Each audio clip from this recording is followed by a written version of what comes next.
Now, before I get into this video, the obvious question would be, why should you, a guy, care that women are so unhappy? The reason I'm saying this is because 95 or 97% of my audience is male, right? So very few women are going to be watching this video, and therefore very few women would, very few of my audience members would care that women are so unhappy, right? But actually, it's important to understand why women in the Western democracies are so unhappy. Because you who are a guy, if you understand why the women you're surrounded with are so unhappy, you'll be able to look away from these women and find women who are happy and therefore can make you happy. Because you will never find happiness with somebody who is fundamentally unhappy. You will never find happiness, true joy and satisfaction with someone who is just miserable with the life that they are leading. It's impossible, okay? In order to be happy with a woman, you have to find a content woman, a woman who is not miserable. And women in the West are miserable, and for reasons I'm going to get into in this video.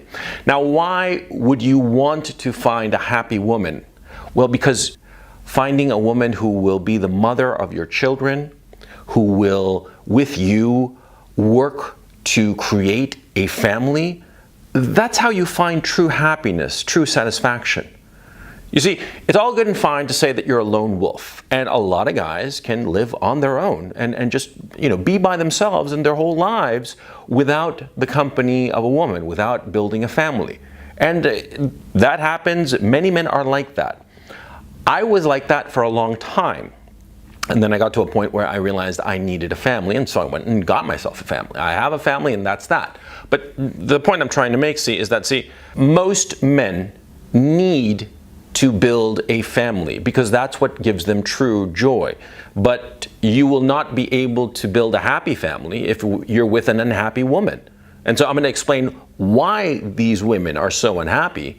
And from this explanation, you will be able to understand why so many of the women around you are just out of the picture. You're just not going to be able to make a happy life with them, and you should turn elsewhere to find true joy with a woman. Okay? Okay, so let's get started.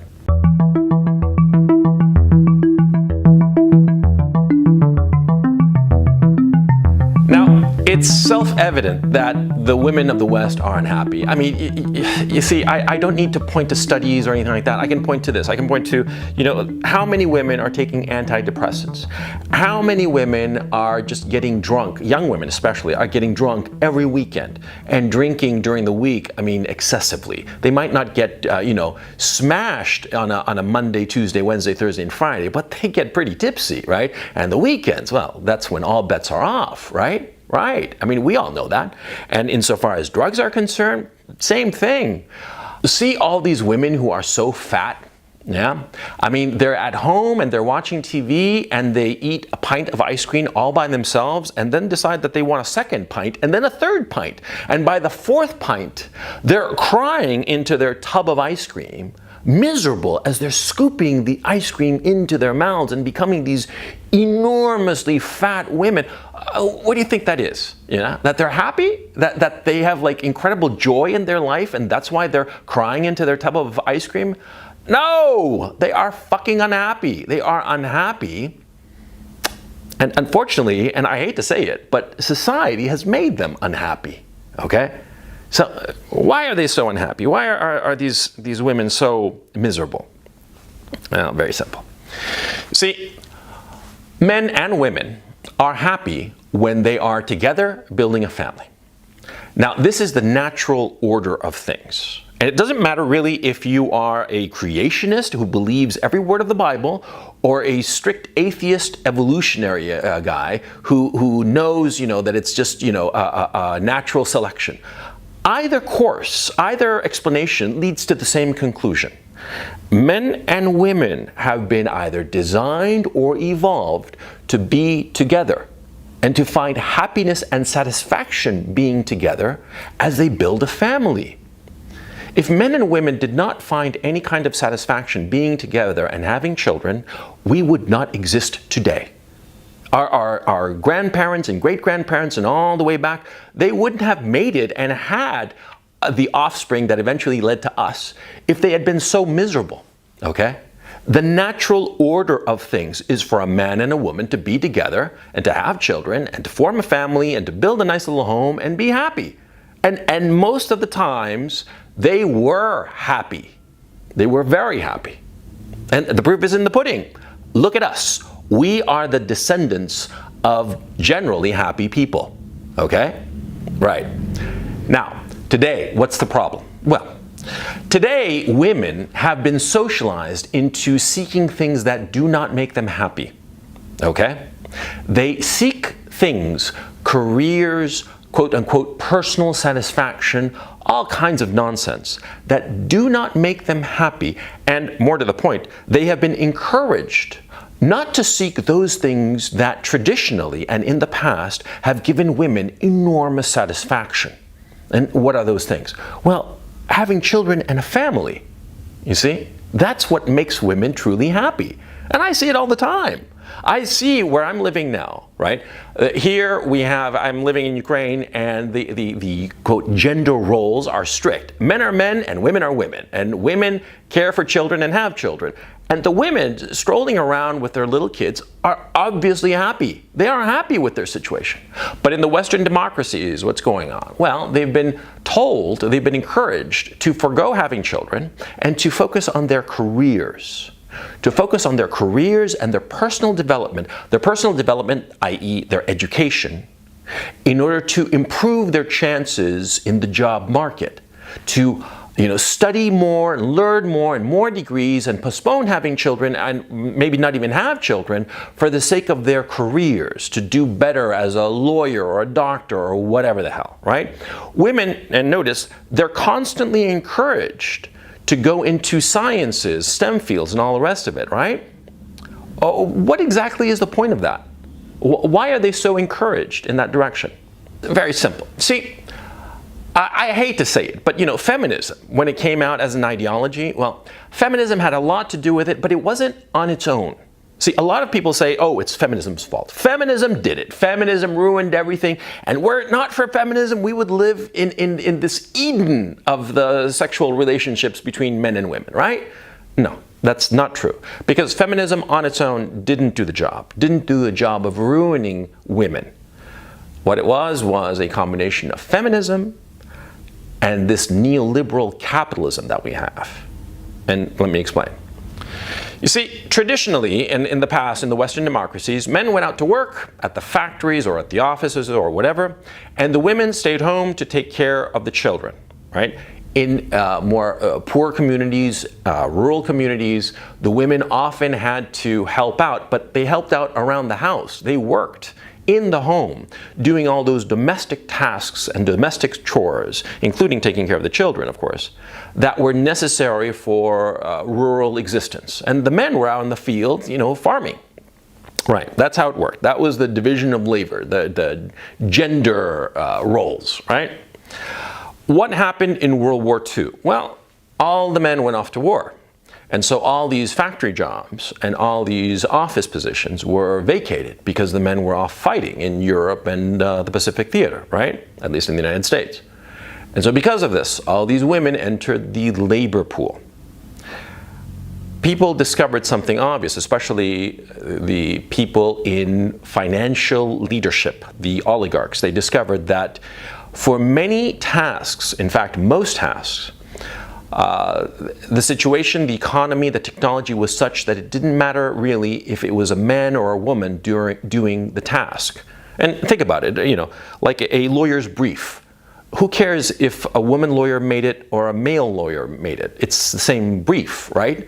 And a lot of factory jobs, well, it didn't really depend on being physically that strong because you had the machine to do it for you. You had the forklift, for instance, to raise up stuff, and you had the machine pounding out doodads or widgets or whatever. You just had to have somebody who would shove in the raw material at the right moment. And the process of shoving in the raw material didn't really demand that much strength, right?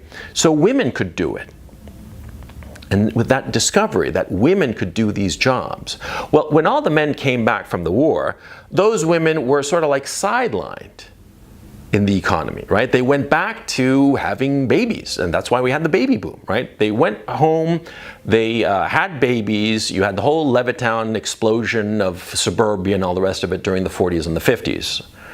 But the seed was planted. See, if these women could somehow be encouraged to return to the labor force, what would happen? What happens when all of a sudden you have a lot more people looking for work? Well, the price of labor goes down. Supply and demand, baby, right? Right. So if women were somehow encouraged to return to the workforce, and instead of having babies, to sacrifice those fertile years for the sake of their career, of the sake of, working for a company and therefore driving down prices, now that would be a good thing, now wouldn't it? Sure it would. It would be an excellent thing, especially for the people owning those factories, those law firms, those, IBM, the owners of IBM, the owners of the oligarchs. It would be good for them because it would drive down the price of labor. See? That's the issue. That's always been the issue. Now, in parallel to this, during the 50s and 60s, what emerged? Feminism. Betty Friedan did that stupid book that basically shit all over being the feminine mystique, right? It shit all over being a housewife. It shit all over the idea of being a mother, because Betty Friedan hated being a mother, and she wrote a book about her hatred of being a mother and how everybody should go out and work. And what happened? This book got enormous press. And because of this enormous press, because the mainstream media pushed this narrative so hard, people started thinking, oh, maybe this is a good idea. And this is how feminism, third wave feminism particularly, second and third wave, started to emerge. Second wave. Second wave and third wave feminism emerged during the 60s and 70s and 80s. And what did they encourage? They encouraged women to study more, get more education, more qualifications, and go into the labor pool during their 20s and their 30s. And what's the 20s and 30s? Well, that's the period when women are most fertile. That's when they can have the most babies, right? But they weren't encouraged to have babies. They were encouraged to forgo having children and instead focus on their careers. Now, feminism as an ideology is idiotic. I mean, anybody with even, a first year in philosophy student will tell you right off the bat that feminism is an incoherent set of principles. It doesn't make sense internally. It's nonsensical in a most literal sense. Now, it's not unusual for incoherent ideologies to emerge. In fact, they arise all the time. All the time. We just don't notice them because most of the time these ideas are so stupid that we just ignore them. And feminism, the core ideas, a lot of the core ideas of third wave feminism in particular would have been ignored and just thrown by the wayside as being idiotic, as so many ideas and philosophical and intellectual frameworks are discarded because most of them are not very coherent and not very logical. But feminism made a lot of sense in this neoliberal economic paradigm that we're living in. It made a lot of sense because it encouraged women to go against their most natural impulses of having children, having a family, finding a man and building a home with that man. This natural tendency that women have of finding a guy and getting pregnant and having a bunch of kids and having a home and being happy. That is the natural inclination of women. And again, like I said before, it doesn't matter if you are a hardcore creationist or a hardcore atheist who believes in evolution. It doesn't matter because the end result is the same. This is the natural source of happiness and joy for women. That's what makes them happy, to have a family of their own. Not working on their career, not working at some office. It might give transitory happiness to women. A little bit of, satisfaction that they did this, but, the workaday grind, it doesn't make them happy because it doesn't make anybody happy. Because men are not happy pursuing their career. Do you think that the lawyer who's a partner at some big time firm, who has to grind away every fucking day on this trivial shit, of legal work. Do you think he's happy doing that? Do you think that he's getting enormous satisfaction out of his quote-unquote career? No, he just looks at it like, shit, I gotta go to fucking work, yeah, and I gotta do this shit, but I need the fucking money to support myself, my woman, and my children, so I go and I sacrifice my time to get the money. I sacrifice my time that I could be devoting to my woman and my children. I'll sacrifice that time to the law firm so I can get the money. Guys are not happy in their careers, yeah? And women aren't either, okay? I don't need anybody to tell me this. I don't need studies to know this is a fact. Nobody is happy, but we do it because it's necessary to get the money. However, see, a guy can go off to work and not see his kids all day because children, especially small children, depend on their mothers. They depend on their mothers, especially in the first 5, 6 years, okay? And really, the first 10 years. They need their mother. Their father, they can see them, and the father is really important after the age of 10. Once they hit puberty, and once the child starts adolescence and starts moving into the world, that's when they really need their father, right? But when they're little, they need their mother. But their mother is being encouraged to go to the workforce because of feminism, because of the mainstream propaganda that it's supposed to be a good thing. It's supposed to be a good thing for women to abandon their children for the sake of their career. They're being encouraged to do this, right? Now, the thing is, though, why would women do this? Why would women be fool enough to listen to this bullshit? Well, here we go into an issue of human nature that a lot of people don't want to accept, but which is absolutely true. You see, women like to comply with the people around them. They don't like to make waves. I mean, if you're studying psychology, there's the idea of agreeableness, and women are fundamentally high in agreeableness. That is, they're willing to change for the sake of those around them. They are willing to change their behavior. They are willing to change even their ideas and principles for the sake of conforming and complying with the people around them. And it's a natural state of women, see? There's a YouTuber I know, and I like this YouTuber, by the way. I think that she's a wonderful woman. And she's friends with people, with a whole bunch of people on the YouTube scene. And some of these people are enemies. And she'll hang out with both of them. And when she's with them, she'll start changing her opinion to get along with the person that she's with, right? And you think, well, she's betraying the other guy. No, that's naive. That's stupid. It's not that she's quote unquote betraying anybody. No, that's not how women work. Women, when they're with somebody, they want to be agreeable to them. They want to comply with them. They want to be with the in-group, wherever that in-group happens to be. And so they will trim their sails in order to comply. And it's perfectly natural. I like, for instance, there's another YouTuber, Christy Winters. I like her very much. She's a wonderful woman. She's a wonderful woman, but I understand her. She actually doesn't believe the feminism that she's spouting. I know that for a fact. I can tell. Okay, because she's a very smart woman, and the times I've pointed out inconsistencies in the ideology that she's purportedly believes in, she sort of like agrees, but in spite of herself. And I know this for a fact, but the problem is that, see, her entire social circle and her professional milieu depends on her spouting this feminist bullshit. She doesn't even believe it, but she's spouting it anyway. She's spouting it anyway because she needs to in order to stay in good with the people around her. Or let me phrase it. She thinks she needs to in order to stay in good with the people around her. Because she's a woman. Because that's how women are. Women, in order to conform to their environment, they will change their minds. And they will say things that in their heart of heart, they do not believe. They will. Because that's the nature of women.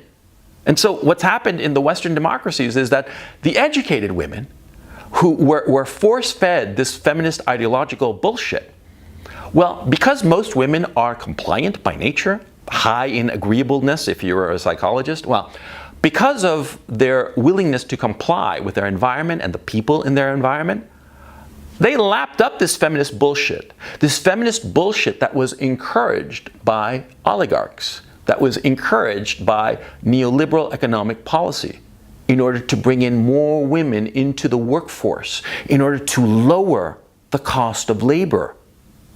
This is the same reason, for instance, that the mainstream media is so in favor of immigration. They don't give a shit about multiculturalism. It has nothing to do with multiculturalism. It has everything to do with lowering the price of labor. You go to Silicon Valley, half, 2/3 of the engineers there are South Asians and East Asians on H-1B1 visas. Why do you think that they're there? To lower the price of labor. This is what's going on in the Western democracies. See, they're so hell-bent for leather on lowering the cost of labors in order to improve profitability that they have imported foreign workers. They have, brainwashed women into going into the workforce and foregoing happiness, the happiness of having a family and children of her own. They have brainwashed her into going into the workforce, right? Right. That's what's going on. It's very, very simple. And that's why women are so unhappy. That's why women are so unhappy, because they are acting in ways that are unnatural for them, but they are trying to comply with the society around them. The society of the Western democracies has socialized women into complying with a paradigm that makes them profoundly unhappy. But see, their desire and need to be agreeable, to comply with their social milieu, forces them to contort themselves and contort their lives into misery. That's why you have all these fat women who are so unhappy. I mean, somebody who's weighing 300 pounds, it's not because they're happy. They're miserable. That's why they eat so goddamn much. And that's why they're drunk on the weekends. And that's why they are so loud and aggressive. Have you noticed? They're so loud and aggressive. Why? That's insecurity and unhappiness. Because they are insecure in their position, because they are doing things that are not natural to their sex, and they are profoundly unhappy with that. That insecurity and unhappiness combines to create these aggressive, nasty women that you don't want to be around, okay? It's only when you leave the West that you realize that the Western women are crazy. They've gone out of their fucking minds. That's what's going on. See? But of course, they don't believe you when you tell them this. They don't, and they'll never believe you, okay? I mean, you can argue with them till you're blue in the face, and they are not going to believe that this is what's going on, but it is. And so, since my audience is mostly guys, I'm telling you, okay? This is what's going on. So your best bet is to avoid these unhappy women. Many of you, I'm sure, have spent most of your lives around these unhappy women, and you assume that that's normal. It's not. It's not normal. These incredibly unhappy women, especially the more educated women who are so unhappy, so miserable with the lives that they are leading, it's not normal. Believe me. It is not normal for them to be this unhappy. It is not normal for them to be this aggressive. It is not normal for them to try to find some semblance of happiness by being drunkards, by being sluts, by being these 800-pound whales, by being these drug addicts, by taking antidepressants. It is not normal. Now, what you have to do is you have to get out of that milieu with all these unhappy women, these damaged women, these broken women. Get out of that milieu and go to places where you will find normal women. I've been in Eastern Europe, and the women here seem to be fine. They seem to understand perfectly well that they are women and what their role is of being a woman. They understand that being a woman is a complement to being a man, not a competition. Because a woman competing with a man, she'll always lose. Because men and women are different. And so for her to contort herself and try to compete with men is just stupid. She's not going to win. But they tried. Anyway, the point is, you have to go get away from these unhappy, damaged, miserable women in the West, and you have to go to a place where you can find happy women. And from what I understand, Asia, that's a place to go. I've talked to a bunch of guys who are like in Vietnam and in China and Japan, and they say that the women are happy there. I can tell you here in Eastern Europe, they're happy. In Belarus, Ukraine, the Baltic republics, Russia, Poland, Hungary, they're happy. They're very happy because they know their role. They know that they are women, and that their happiness will come from having children with a man that they respect, a man who will have no trouble being a man. Do you know why there are so many soy boys? Because you know what the soy boy is? He's the guy who's contorting himself to be appealing to these unhappy women. That's what he is. The soy boy, the guy who's so subservient and passive-aggressive, this little eunuch. He is the man who's been surrounded by these unhappy women in the West and has contorted himself so that these women will like him. And of course, these women hate him because he is the epitome of what they do not want. Because no woman, no normal, healthy woman wants a eunuch for a mate. She wants a man. She wants a man who will tell her what's what and where to go. But, you know, the women in the West, they've been brainwashed. And that's why they're so unhappy. Okay? Look, this video, it's been a little bit rambling and ranting and all over the place, but I hope you get the point. See? Don't think that the unhappy women that surround you are normal. That's the lesson I want you I want to end with here. Don't think that those women are normal, because they are not. They are not. They are fucking insane. They are damaged irretrievably. So you have to go to a place and find a woman who is not damaged. Go to a place where the women are not insane. Go to a place where the women are happy, and you will find happiness.